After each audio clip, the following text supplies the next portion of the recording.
I just love that melody. What's up, friends? Today we're checking out the 8th ending to Chainsaw Man, First Death by TK. We've been waiting for TK. We knew we had a song coming with these endings. Pumped to finally have it. We'll be looking at the song from the perspective of a producer and songwriter, so expect several pauses to go over specific elements of the song and how the song develops.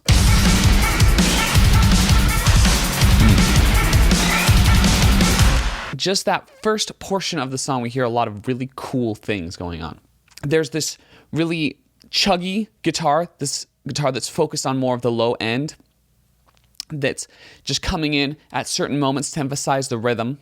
The drums are going so hard, the hardest we've heard the drums come in from the get-go on an ending of Chainsaw Man so far. Then you got this really interesting altered vocal that's doing these. It's like they took a sample and pitched it using a sampler software of some sort to create this fun synth-like vocal-like noise. It's really great. I really like that feature.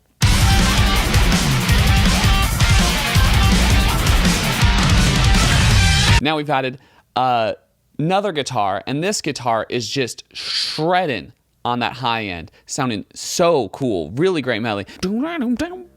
I'm hearing G harmonic minor as the key of this song, which I think is a really interesting scale to use because there's this nice kind of eeriness to G harmonic minor.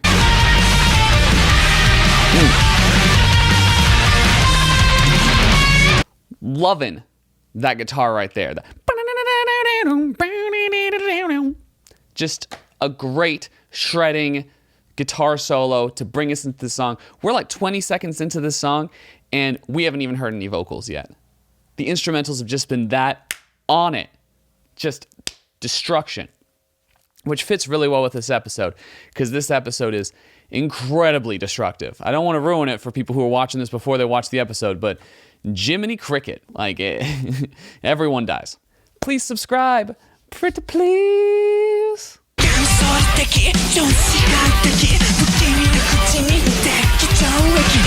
What I love about TK is his vocal almost sounds like he's whispering it, but it still sounds so aggressive and so intense. It's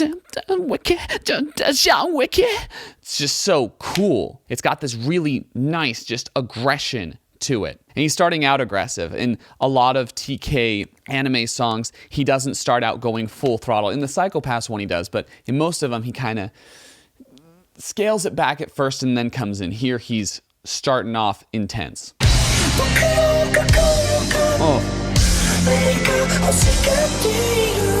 Okay, I love this portion right here. He's doing his super sweet high vocal. They've doubled the vocal so that it doesn't seem as thin, which is a really nice move, especially with those high falsettos. And this is peak high falsetto performance right here, like peak rock high falsetto. They've taken back a lot of the energy. The drums aren't going as hard and fast as they were in the beginning of the song. Here they kind of take a break. They have this really nice change in energy. The guitars are just doing simple chords, just letting them ring out instead of doing these really rhythmic parts or these really shreddy parts, giving us a nice kind of switch up. And I really like how the visuals pair with that switch up. We've seen everything die down, and then we get this completely different filter over the visual. You know, it's got this like kind of green, cool vibe to it while we see someone being choked, which is intense.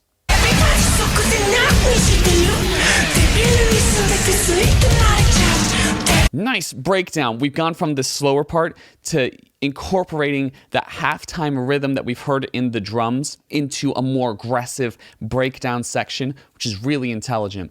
I really like how those guitars come in with the drums at those certain moments. Everything is done to emphasize that groove, and those vocals are sounding real aggressive again. Just so sick.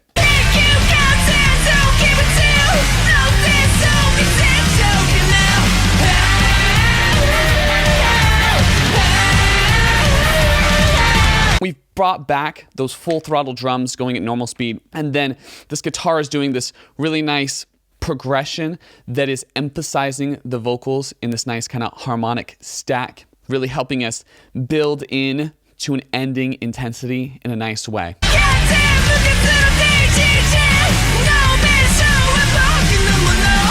We've taken away that more whispered aggression into a more falsetto aggression. He's doing that same range that we heard at that kind of slower part of this song, but here he's doing it with a lot more aggression, really channeling his inner Axl Rose.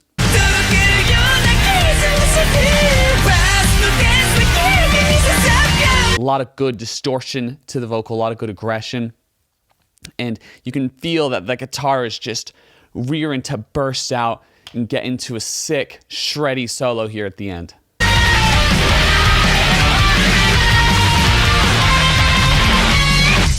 I just love that melody. So sick. Great guitar work, great conception of the song, a lot of cool moving parts, great hooks. It's freaking TK. It goes hard. You can feel it. Love it. Cool.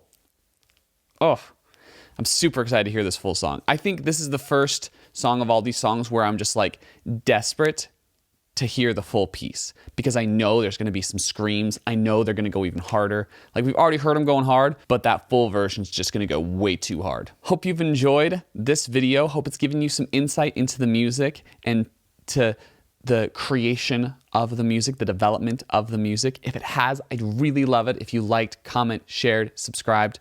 Also, check out my latest album. It's super emo, but it's acoustic, really third wave inspired. That's right here. It's called Bashing My Head Through a Wall. I've got other Chainsaw Man reactions. I've been reacting to all of the music from it. That's right here. Thanks so much. Catch you on the flip.